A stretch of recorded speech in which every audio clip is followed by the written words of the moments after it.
Imagine you own a company worth $1 billion, not cash, not money sitting in a bank account, $1 billion in shares. Now imagine you want to buy a mansion, a yacht, a private jet, whatever you want. Most people assume you would simply sell some stock. Take the money, spend it. Simple. But many of the richest people on earth do something that sounds almost ridiculous. They borrow money instead. And not because they have to. Because in many cases, borrowing is actually cheaper than spending their own money. Which raises a strange question. If you're rich enough to buy almost anything, why would you choose to go into debt? The answer reveals one of the most powerful financial advantages in the modern economy. And once you see it, it's difficult to unsee. Because the system treats wealth and income very differently. And the people who understand that difference often get richer without selling a single asset. Let's start with the obvious approach.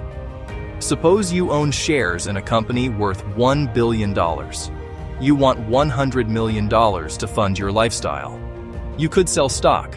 Problem solved. Except not really. The moment you sell, several things happen. First, your ownership shrinks. You now control less of the company. Second, if the stock has increased in value, you may owe a massive capital gains tax bill. And third, you've permanently given up an asset that might continue growing for years. In other words, selling creates friction, taxes, lost ownership, lost future growth.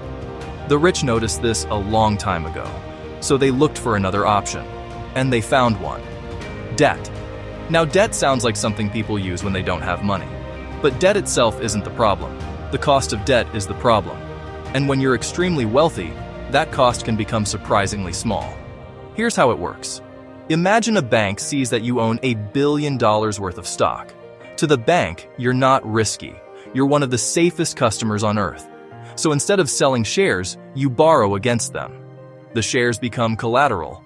The bank lends you money. You keep ownership of the stock. You get cash to spend.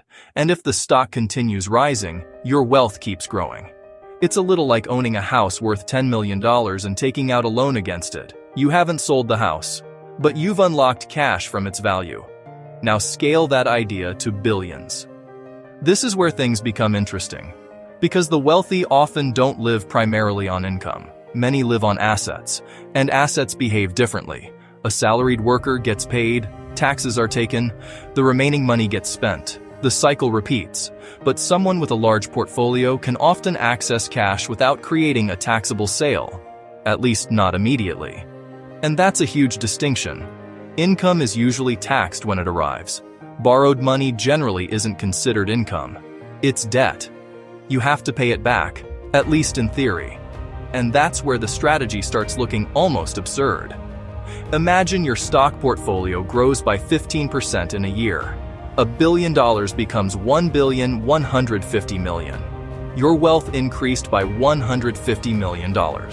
Now suppose your loan costs 5%. The growth of the asset may exceed the cost of the debt. The asset is running faster than the loan. And if that continues, borrowing can become incredibly attractive. This is sometimes described as buy, borrow, die, a phrase that sounds like a joke until you realize it's a real strategy discussed by wealth planners. The first step is simple. Buy assets, businesses, stocks, real estate, things that tend to grow over time. The second step is to borrow against those assets instead of selling them. And the final step is what makes the entire system controversial. Because in many countries, when assets pass to heirs after death, tax rules can change the cost basis of those assets.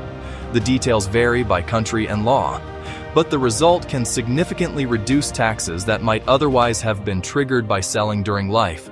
It's one of those areas where tax law, finance, and inheritance planning collide, and suddenly you understand why wealthy families hire armies of accountants and lawyers. They're not just managing money, they're managing timing. Because in finance, timing often determines taxation. Now, before this starts sounding like a magic trick, there are real risks. Borrowing against assets works beautifully when asset prices rise. When they fall, things get ugly. Fast.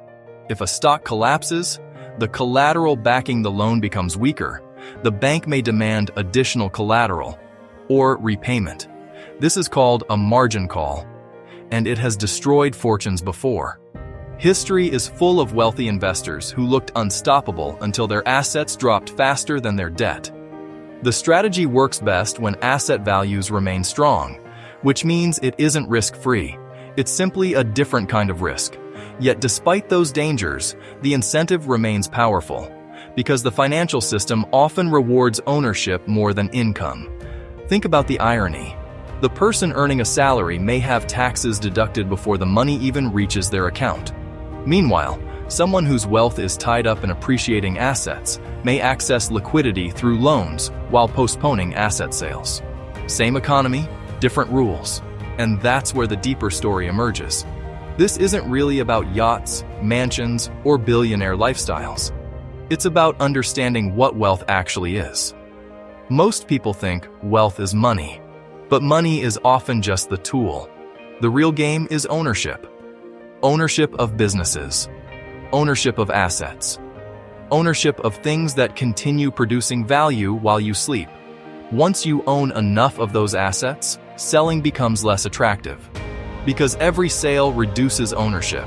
And ownership is what generates future wealth. So the rich borrow instead of sell, because they're trying to preserve the thing they value most, not cash. Control. Control over assets that may continue compounding for decades. The uncomfortable question is whether this is a clever use of the rules or evidence that the rules themselves create different realities for different people.